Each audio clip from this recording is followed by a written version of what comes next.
Next question we have is 131. Question says synaptonemal complex is formed during dash stage and dissolve in dash stage.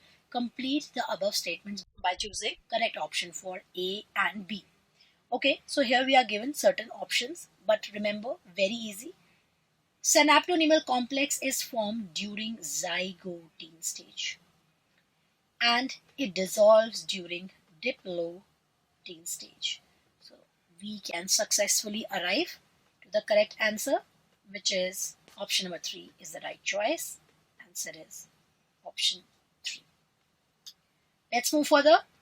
Next question we have is question number 132. Question says direct cell division.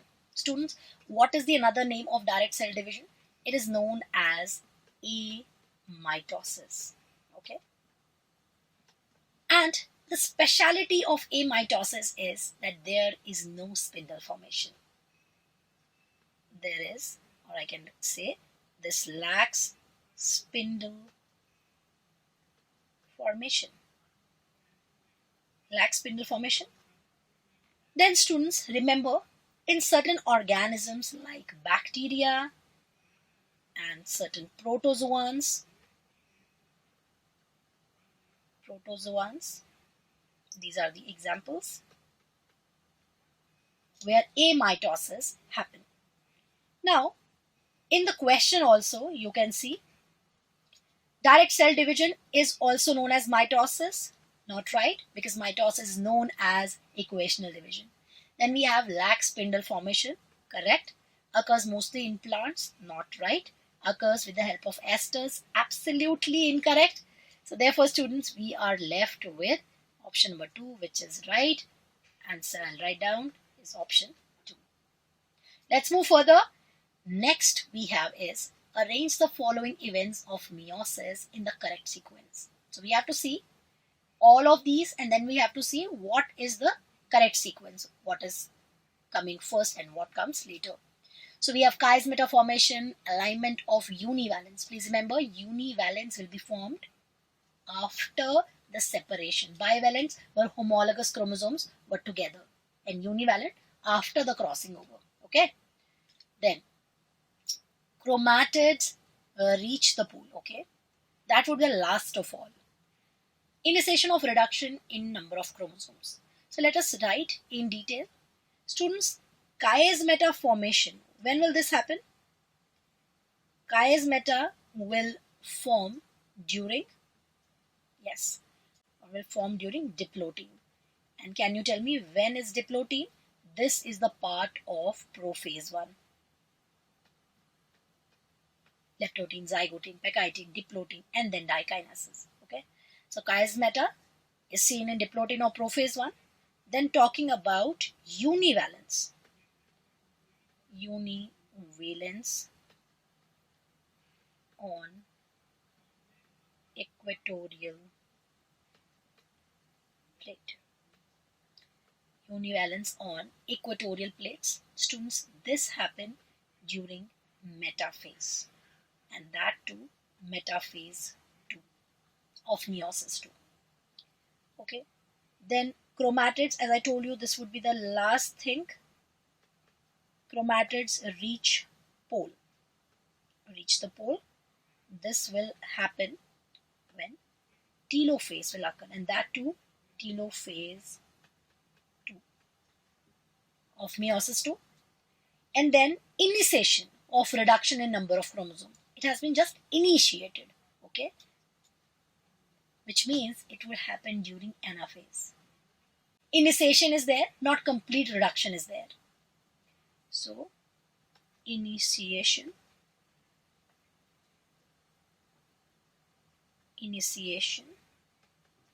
of reduction in number of chromosomes. So this will happen during anaphase, and that too 1.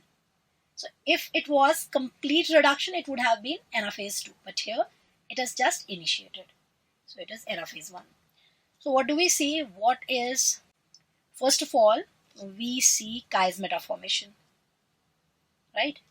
Then, as I said, alignment of univalence, this will happen later. Initiation will happen next.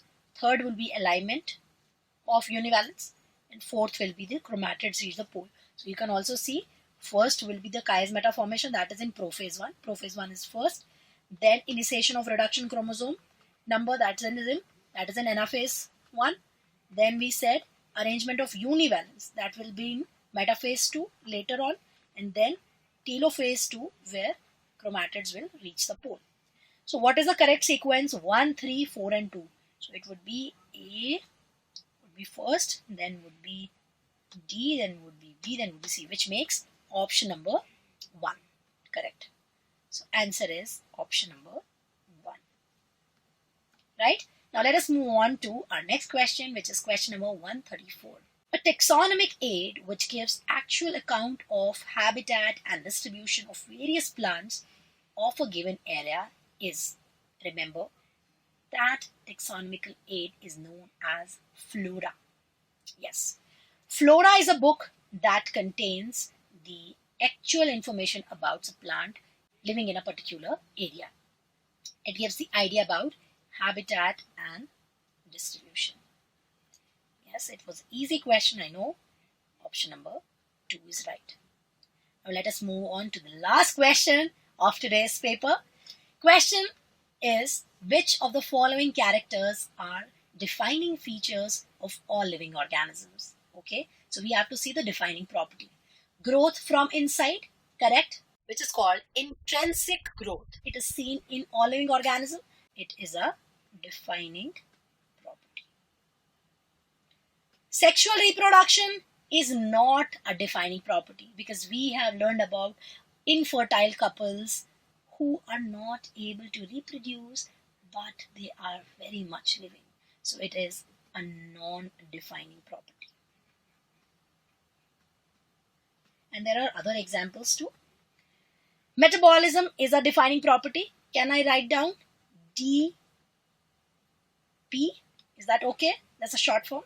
Defining property. Response to stimuli, which means it is consciousness, which is again correct, defining property. Cellular organization is again a defining property. So out of all of these, students, what is the right answer? The right answer would be option number 4, because it says all except B, because we know that sexual reproduction cannot be a defining property, is non-defining